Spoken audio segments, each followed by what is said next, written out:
There was someone on Threads, and she claims to be a psychologist and a neuroscientist. How legitimate these claims are, I don't know, because what she said is absolutely retarded, but I want to talk about it here. So she had said that depression isn't a choice, dementia isn't a choice, obesity isn't a choice, anxiety isn't a choice, bipolar isn't a choice, and that stigmatizing people who suffer from these conditions will only make them worse. Try to support them. If you know me, you know I have a bone to pick with a few of these lines. So here's what I wrote. I'll only agree with dementia here. Feeling depressed is real, but it more often than not has a cause. Fix it, and the depressed feelings subside. It's like a check engine light for your life. Depressed as a condition? No. Obesity is absolutely a choice. You choose what you eat and how much. You choose whether or not you train. Most don't take control of either. Anxiety is your brain filling in dead space because it has nothing in the now to focus on. Get busy and your brain doesn't have time for unnecessary catastrophizing. Bipolar is a lack of control. Emotions come and go and can change on a dime due to your circumstances. But how you feel and what you say and do are two completely different things. Take control of the latter, and the former will fix itself. Dementia I've seen in my grandparents and my great-grandparents. It comes with age. Memory loss is a thing. That I won't disagree with. But to say that any of these other conditions are completely outside of one's own scope of control, i.e. their ability to have a choice, is the least supportive thing that a person could imply. It would tell anyone facing these conditions that they are doomed forever. And so, the best support that I believe that you can give is the belief that they can fix whatever it is that they face, which is why I believe that all of these conditions, save for dementia, are in fact a choice. Because while it is a major gut check to know that your life as it stands is your fault, that also means that you have the capacity to change it for the better. You need only choose to. You did it to yourself, which means you can also undo it if you change the choices that you make on a day-to-day basis. This was a long string of replies that I had pieced together. But the core principle behind it is that no matter what it is that you are facing, I can guarantee more often than not you have the ability to fix it, or to make it better, or to change the circumstances surrounding you so that the problem isn't as bad.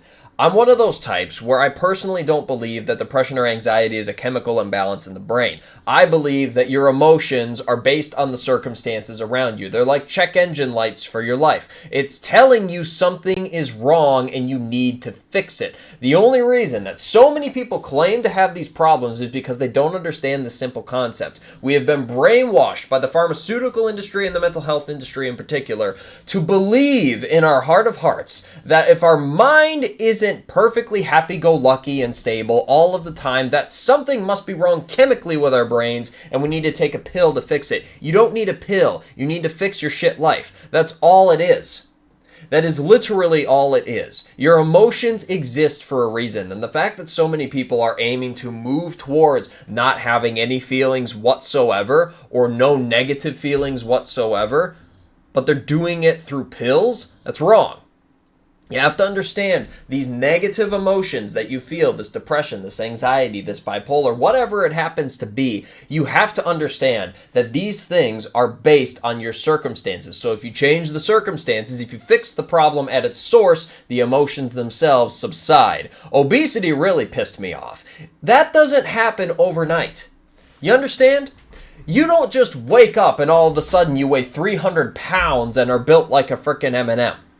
That happens over time. That happens based on your choices. And you can reverse this effect via different decisions. That absolutely is cope. I will guarantee it. It's not something where it's genetics and all of a sudden you're just a land whale. It is you have decided to eat exorbitant amounts of food. You have decided not to train. You have decided not to take care of your body, which, by the way, it's the only one that you got, so you better take care of it or you're guaranteeing yourself health problems down the line. I cannot understand, personally, somebody who genuinely believes that their fitness is a result of things outside of their control. Because unless you are a paraplegic, because you were hit by a bus and you literally cannot move, There is no reason you should not be in shape. None whatsoever. Anything that you come up with is an excuse. It's cope. To say that you don't have time is bullshit, because I guarantee that in the time you could have watched this video, you could have done at least 100 push-ups, 100 air squats on top of it as well, if you went fast enough. Do you understand? Your screen time is all the time you need to do everything that you ever wanted to do with your life. But if fitness in particular is the main thing that you've been held back on, and you cannot for the life of you find time, turn your phone off. You'll have plenty of time at that point. But understand, the core principle of how I tick and how I operate and why I replied to this message in the manner that I did is that your life is your fault. And like I said, while it's a gut check to hear that, it also means you can change it. And in my personal opinion, that is the best piece of support that you can give anybody that's facing hard things. The best thing you can tell them is, hey, this is your fault, but that means you can fix it. Because you control and influence your life. Your sphere of influence is not solely limited to how you feel. It's not limited to how you look. It's not limited to your finances. It's not limited to anything. Your life, in its totality, is completely within your control. The only instance in which it's outside of your control, again, is if some freak accident happens. Or if you do happen to start to get memory loss, because, again, that just comes with age, that will happen. And there's nothing you can do about that. But the things you can control, please, I implore you, control them. Control them. Because if you don't, you will be miserable for the rest of your life. And I do not want that for you. Take control of your life. Take control of your emotions. Take control of your body. Take control of what you can take control of. Take control of your reactions to situations. Because there's certain things that happen you can't control. How an election goes, the economy, doesn't matter what it is. Doesn't matter. You can't control those things, but you can control your reaction to those things.